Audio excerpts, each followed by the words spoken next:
আমরা বলবো এখানে সত্য আর মিথ্যার লড়াই এখানে চলছে, ন্যায় এবং অন্যায়ের লড়াই এখানে চলছে, সরকার বনাম জনগণের লড়াই। এটা 10,323 লড়াই নয়। কাজেই আমরা বলবো সত্যের জয় হবে, আমরা ন্যায় বিচার পাবই, জনগণ একদিন জয় ছিনিয়ে আনবে। জনগণের শেষ কথা আমরা এই গণতান্ত্রিক দেশে আমরা সবাই জানি। আমরা বলবো যে আমরা আমাদের যে আন্দোলন, আমাদের যে দাবি, এই দাবি ন্যায্য দাবি, এই দাবি আমরা ছিনিয়ে আনবই। আমাদের এই দাবিকে কেউ রুখতে পারবে না, কারণ আমরা ন্যায়ের পথে লড়ছে, সত্যের পথে লড়ছে এবং জনগণকে সাথে নিয়ে লড়াই করছে। কাজে এই যে 10,323 ব্যাপারটা আমরা যদি দেখবেন আমরা 10,323 আমরা কিন্তু একদম সহজ এবং সরল ভাবে বিষয়টাকে সরকারকে বিবেচনা করার জন্য আমরা বার বলছি। আমরা কি বলছি? আমরা বলছি আমাদের স্থায়ী সমাধান করার জন্য, কারণ প্রতিশ্রুতি আপনারাই দিয়েছেন। এই প্রতিশ্রুতি মোতাবেক আপনাদের কাছে আমরা রিকোয়েস্ট করছি বারবার। কাজে এই যে সহজ এবং সরল জিনিসটাকে এমন জটিল পর্যায়ে নিয়ে যাচ্ছে, ওটা আমরা জনকল্যাণকামী একটা সরকারের কাছে আমরা আশা করি না। এই যে জনগণের দ্বারা নির্বাচিত সরকার এইভাবে বর্বর যে জনগণের উপর যে অন্যায় অবিচার করবে আমরা আশা করি না। কারণ আমরা জানি যে আমাদের সহজভাবে যদি বাঁচিয়ে রাখতে চাই স্থায়ী সমাধানের প্রশ্নে, আমরা বলবো যে যদি বিচারের দিক দিয়ে যদি বলুন, তাহলে যে বিচারের দিক দিয়ে যেখানে আমাদের বলার স্কোপ আছে, বিবেচনা করার স্কোপ আছে, সেই স্কোপটা নিয়ে আপনারা বসুন। আমরা তো বারবার বলছি যে বিষয়টা নিয়ে আপনারা আমাদেরকে পরিষ্কার করুন। সরকার বলুন, প্রশাসন বলুন, সবাই মুখে কুলু পেটে বসে আছেন।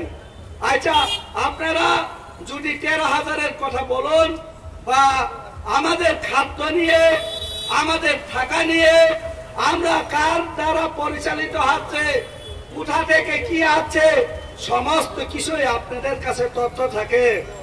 127-এর তথ্যটা আপনাদের কাছে কেন নাই? 127-এর তথ্য আপনাদের কাছে কেন নাই? 127 আলোচনা করুন। এবি পাল খোলাখুলি আপনাদেরকে চ্যালেঞ্জ জানিয়েছে, সেই চ্যালেঞ্জে আপনারা বসুন, আমরাও রাজি। এটা তো আমরা দেখছি যে সুস্থ পরিবার, অসুস্থ পরিবেশ। আমরা এখানে শুয়ে আছি, আমরা ঘুমিয়ে আছি, আমরা বসে আছি 18 দিন ধরে। আপনারা মনে করবেন না আমরা এখানে আরামে শুয়ে আছি, আরামে বসে আছে রাস্তার পাশে, কিন্তু দেখবেন আমাদের রাজ্যের কিন্তু পরিবেশ নষ্ট হচ্ছে। কাজে সরকার দায়িত্ব নিয়ে বিষয়টা তাড়াতাড়ি বিবেচনা করা উচিত। এই পরিবেশ যদি কুলসিত হয়, এই পরিবেশকে রক্ষা করা কিন্তু কঠিন হয়ে দাঁড়াবে। এবং আমরা বলবো যে আমরা বারবার বলছে আমাদের সাথে আলোচনায় বসার জন্য।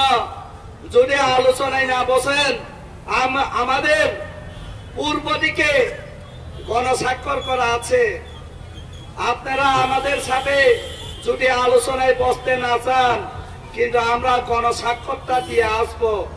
এই গণস্বাক্ষরটা আপনারা মনে করবেন না এটা কলম দিয়ে আমরা সিগনেচার করেছে, আমরা স্বাক্ষর করেছে, এটা আমাদের শরীর রক্ত দিয়ে স্বাক্ষর করেছে। এই রক্ত শুকিয়ে তা না যায়, এই রক্ত থাকতে আমরা আমাদের মাননীয় অধিকর্তার কাছে পুষিয়ে দেব। কাজে আমরা চাই না এই রাজ্যের মধ্যে বিশৃঙ্খলা সৃষ্টি হোক, এই রাজ্যের মধ্যে আমরা যাতে সরকারের বিরুদ্ধে যাতে লড়াই করতে না হয়, আমাদের সংঘর্ষ করতে না হয়। কারণ আমাদের কাছে এই রক্তের স্বাক্ষর, এই রক্তের সিগনেচার আমরা নিয়ে বয়ে চলে যাব। কাজে আর বেশি দিন অপেক্ষা করা যাবে না। রোদ আছে, বৃষ্টি হচ্ছে, এই রক্তের লেখা মুছে যাবে। কাজে আমরা অতি সত্বর সেই স্বাক্ষর থেকে নিয়ে যেখানে যাওয়া উচিত আমরা সেখানে যাব, এটাই আমরা বলছি। কাজে সরকার দৃষ্টি আকর্ষণ করুন। আজকে আমরা বলবো যারা আমাদেরকে, যেমন হিউম্যান রাইটস আমাদের জন্য অ্যাডহক বা 13,000 পুষতে আমাদেরকে পূর্ণ বহালের জন্য মাননীয় মুখ্যমন্ত্রীর কাছে আবেদন জানিয়েছেন। আমাদের রাজ্যের যারা বিরোধী দলে আছেন তাদেরকে আমরা ধন্যবাদ জানাবো আমাদের হয়ে কিছু বলার জন্য। কারণ আমরা কাউকে ধরে রাখার বা আঁকড়ে ধরে রাখার বা নির্দেশ দেওয়া বা ফোর্স করা আমাদের অধিকার নাই। তারা যেহেতু আমাদের যে বাজারা যে হোক আমাদের জন্য যদি কিছু বলেন আমরা তাদেরকে ধন্যবাদ জানাবো। আমরা তাদের জন্য আমরা আমাদের সলিউশনের জন্য যারাই বলেন, যেভাবেই বলেন, আমরা তাদেরকে অভিনন্দন ছাড়া আমরা কিছু জানাতে পারবো না। কারণ আপনারা দেখেছেন আমরা সকাল হলে, আপনারা শুনলে অবাক হবেন, সকাল হলে আমরা এই যে বিস্কুটের কার্টন, এই কাপড় আনার কার্টন, কাপড়ের সিরা বস্তা, এটা নিয়ে আমাদের বিছনা সকাল হলে এটাকে ঠিক করে নেই, রাত্রে হলে ওটা কোনা থেকে বের করে নিয়ে আছে। এইভাবে আমাদের বিছনার ঠিকানা। কাজে সরকার এত নির্মম হলে তো চলবে না।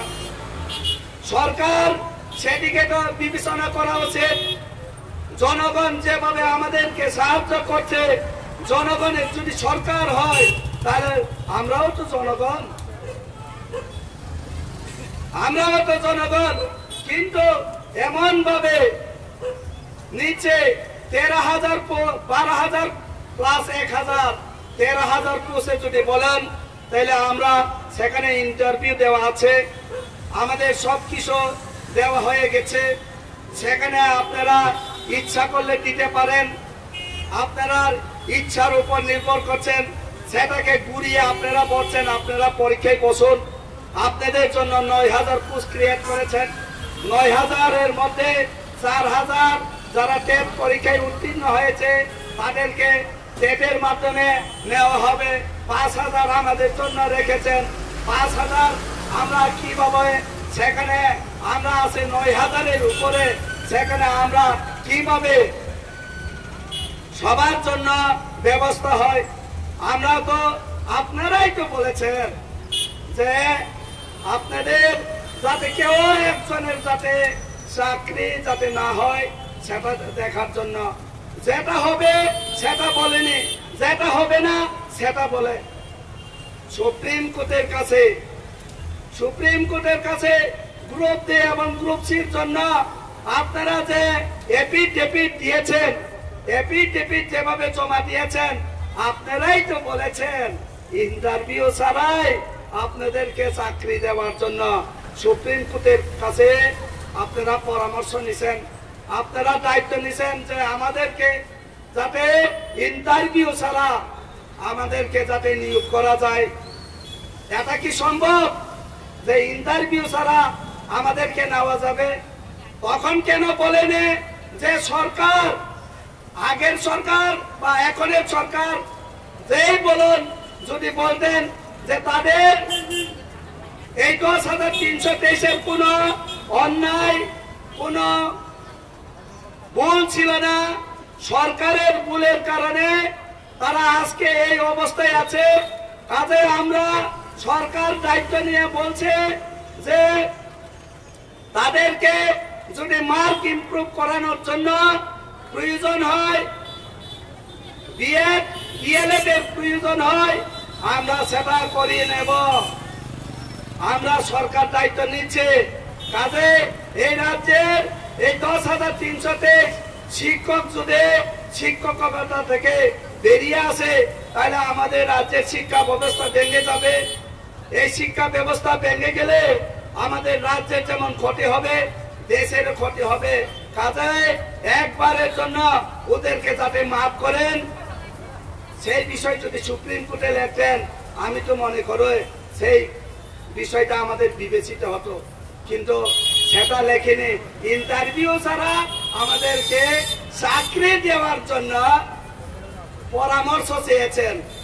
উনি আবার বলছেন, ভারতে কোথাও শুনেছেন ইন্টারভিউ ছাড়া চাকরি হয়?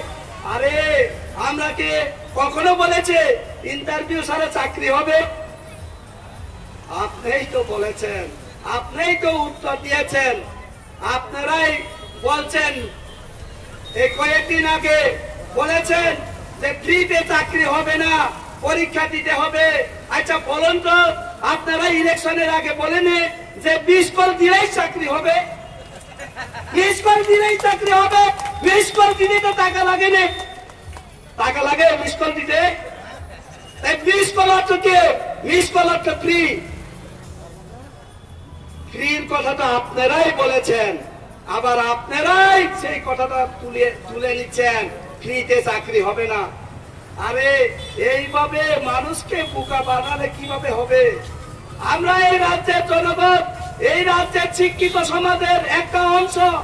কাজে সেদিকে আপনারা লক্ষ্য রাখবেন। বললেই হবে না, বললেই সমালোচনা, আত্মসমালোচনা হবে, সেটা ছেড়ে দেওয়ার পাত্র নয় আমরা। যদি অন্যায় করে অন্যায়ের প্রতিবাদ করতে আমরা জানি, কাজে এই অন্যায় অবিচার আপনারা তাড়াতাড়ি প্রত্যাহার করুন। সবার একটা ধৈর্য সীমা আছে। এই ধৈর্যের সীমা যদি বাঁধটা ভেঙে যায়, কেউ রুখতে পারবে না। এই বাঁধটা ভাঙতে যাতে না দেন। আপনার কাছে এখন বিভিন্ন সুযোগ আছে, এই সুযোগটা আপনারা কাজে লাগালে খুব ভালো হবে। যদি কাজে না লাগান, তার পরিণাম খুব খারাপ হবে। আর একটা বিষয়, সব সময় বেকারের কথা বলছেন, বেকারের কথা সব সময় বলছেন। বেকাররা কিন্তু আমি এখন অব্দি কাউকে দেখিনি যে আমাদেরকে চাকরি দিতে হবে, আমাদের চাকরি না দিলে সরকারের বিরুদ্ধে লড়াই করবে। আমাদের মাননীয় শিক্ষামন্ত্রীর মুখেই আমরা একমাত্র শুনি যে বেকাররা না খেপে যাবে। এই চাকরিটা বেকারদের জন্য যদি বেকাররা না দেয়, বেকাররা তো এখনো কেউ আমি দেখেছি এই মানে অরাজনৈতিক ভাবে কেউ লড়াই করেনি। একমাত্র ডিওয়াইএফকেই দেখেছে এই রাজ্যের বেকারদের চাকরির জন্য শূন্য পদে নিয়োগ করার জন্য লড়াই করেছে, অন্য কাউকে দেখেনি। কাজে এইভাবে আমাদেরকে ডিভাইড এন্ড রুল করে রাখার জন্য এটা বলছেন। আর আমাদেরকে বলেছেন প্রশ্নটা সহজ হবে। প্রশ্নকে মন্ত্রিসভা করবে? হ্যাঁ, প্রশ্নটা করবে বুথ, ইন্টারভিউ বুথ, পরীক্ষা নেবে, ইন্টারভিউ বুথ, ভাইভা নেবে। কাজে এখানে তো সরকারের হাত থাকার কথা না। সরকারের যিনি প্রধান, সরকার দপ্তরের যিনি প্রধান, ওরা কিভাবে বলতে পারে প্রশ্নটা সহজ করে দেবে? আমাদের জন্য সহজ যদি হয় তাহলে বেকারদের জন্য তো সহজই হবে। আরো তো বেশি পাস করলে আরো মাথা হেডেক হয়ে যাবে। কাজে এটা দেওয়ার জন্য না। আপনারা দেখেছেন এই রাজ্যের মধ্যে এখনো এসপিও পর্যন্ত তারা নিয়োগ করতে পারেনি। সাধারণ এসপিও নিয়োগ করতে পারেননি। এই রাজ্যে যুবক যুবতীরা যারা কলেজে পড়ছে, ইউনিভার্সিটিতে পড়ছে, স্কুল ফাইনাল দিচ্ছে, তাদেরকে যে স্মার্টফোন দেওয়ার কথা 3 বছর হয়ে গেছে, 3টা স্মার্টফোনও দেওয়া হয়নি। তাইলে আপনাদের প্রতি যে 5,000 পোস্ট 10,323-এর জন্য ব্যবস্থা করেছেন, সেটা কিভাবে আমরা চিন্তা করতে পারবো? দেখবেন এই রাজ্যে আমরা দেখেছি 2020 সালে কোন নির্বাচন হয়নি। হয় কোভিড-19 বা করোনার কারণে বলুন নির্বাচন হয়নি, অজুহাতে বলুন, সত্যি কথাই বলুন নির্বাচন হয়নি। 2021 সালে কিন্তু সারাটা বছর নির্বাচন লেগে যাবে। তাহলে আমাদের জন্য কখন চিন্তা করবেন? আমাদের জন্য কখন চিন্তা করবেন? এই চিন্তা আপনারা এখনই যদি না করেন, সেটা কোনোদিন আপনারা সফল হতে পারবেন না। আপনারা আমাদের জন্য ব্যবস্থা করতে পারবেন না। কাজে যদি করতে চান, অতি সত্বর আমাদের সাথে বৈঠক করুন। প্রশাসন বলুন, সরকার বলুন, জয়েন্ট মুভমেন্ট কমিটি বলুন, আপনারা অতি সত্বর আমাদের সাথে আলোচনায় বসুন। কিভাবে সমাধান করা যায় সেটা আলোচনা করব। আলোচনার মাধ্যমে সমাধানের পথ বেরিয়ে আসবে। সমাধানে আলোচনা ছাড়া কোনো বিষয় সলিউশন হয় না। কাজে এই বিষয় সলিউশনের জন্য সরকারের সদিচ্ছার দরকার। সরকারের সদিচ্ছা যদি না থাকে, সেটা কোনো সময় হয় না। এই সদিচ্ছার অভাব, সহযোগিতার অভাব আমরা 18 দিনে আরো ভালোভাবে অনুভব করতে পারছি। এই অনুভূতি থেকে আমাদের আরো অভিজ্ঞতা হচ্ছে আমরা সামনে এগিয়ে যাওয়ার জন্য। আমরা আমাদের যে 2010 এবং 2014 সালের শিক্ষক শিক্ষিকাদের চাকরি চলে গেছে। 2012 সায়েন্সের শিক্ষকদের প্রতি আগের সরকারে বলুন, এখন এই সরকারে বলুন, কেন তাদের প্রতি এত দুর্বলতা? আমাদের প্রতি কেন বিমাতৃসুলভ আচরণ? কেন আপনারা সব কিছুই বলেন, সব কিছুই শুনেন, 127টা শুনেন না? আপনারা দেখেছেন আমরা সরকারের উপরে এত বিশ্বাস ছিল যে আমরা আমাদের চাকরি যখন যায় তখন আমরা এই দৈনিক পত্রিকা আমাদের রাজ্যে এক পত্রিকায় লিখেছে 10,323-এর চাকরি ফ্রুট। এই কথাতেই তো আমাদের চাকরি ফ্রুট কমানেই তো আমরা সব বয়ে গেছি। আসলে আমরা বিচার, আমরা তো কোনো সময় কোর্টে পা দেইনি, কোনো সময় সুপ্রিম কোর্টে পা দেইনি। সুপ্রিম কোর্টে কিভাবে রায় হয়, কিভাবে আমাদের জাজ হয়, এটাও তো আমরা জানি না। সরকারের প্রতি আশা ছিল, সরকারের প্রতি ভালোবাসা ছিল, তখন সরকারের প্রতি আস্থা ছিল। এখন সরকারের প্রতি বিশ্বাস নাই, সরকারের প্রতি আশ্বাস নাই, তাদের প্রতিও আস্তে আস্তে আমরা কিন্তু কি বলবো যে আস্থা হারিয়ে যাচ্ছে।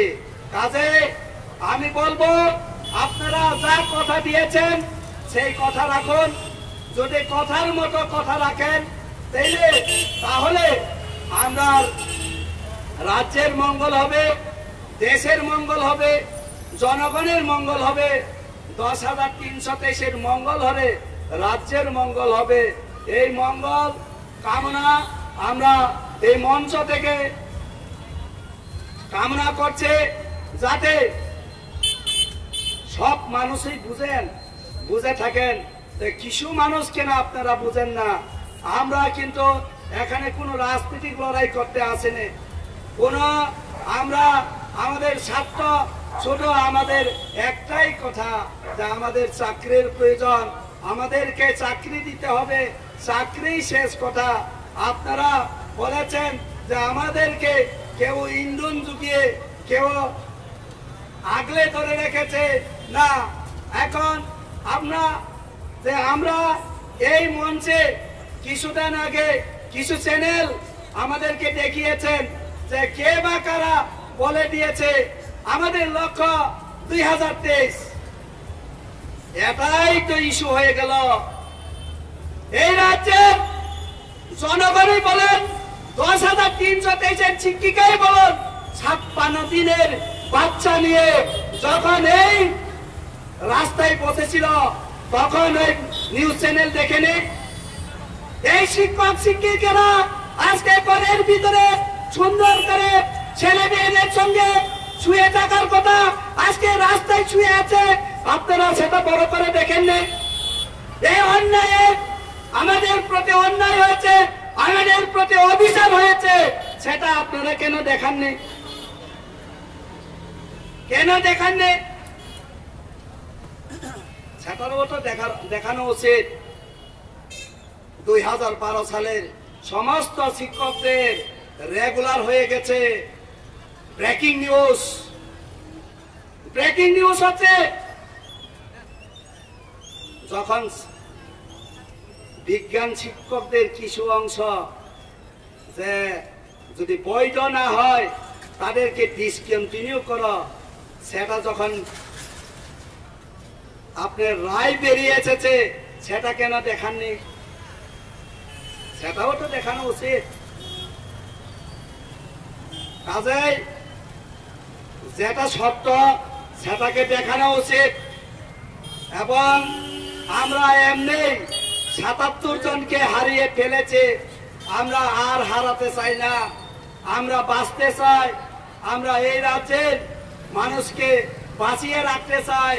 আমরা সরকারের বিরোধী না, আমরা সরকারের সহযোগিতা করার জন্য এসেছে। সরকার যাতে সমাধান করে, সরকার সবটাই বুঝে না। কারণ আমি বলবো এই মন্ত্রিসভার যারা সদস্য আছেন তারাও তো আমরার মতোই বিএ পাস এমএ পাস আছে, আমাদের মতোই তো তারাও শিক্ষায় শিক্ষিত। হয়তো তারা জনপ্রতিনিধি হয়েছেন, মন্ত্রী হয়েছেন, ভালো কথা। তাহলে আমরা বলছে আমাদের সাথে আলোচনা করেন, আমাদের সাথে আলোচনা করে সলিউশন বাইর করুন। আপনারা কমিশন বসিয়েছেন, কত মাস হয়েছে? কমিশন বসিয়েছেন, কত মাস হয়েছে? এই কমিশন কি 2023-এর মার্চ অবধি চলবে? 2023-এর মার্চে এটা বেরিয়ে আসবে। এই যে 2023 যে আমাদের সুপ্রিম কোর্ট যে চাকরির জন্য বয়সের এজ রিল্যাক্সেশন দিয়েছে, এই এজ রিল্যাক্সেশন তো সন্দেহের চোখে আমরা দেখতে পাচ্ছি যে 2023 সালে যদি আবার অদল বদল হয়, যাতে আর কেউ চাকরি দিতে না পারে ওভার এজকে। কারণ সুপ্রিম কোর্টের অর্ডারকে ডিঙ্গিয়ে আর কেউ চাকরি দিতে পারবে না। আজকে তাদের 52 বছর আছে, আজকে তাদের 54 বছর আছে।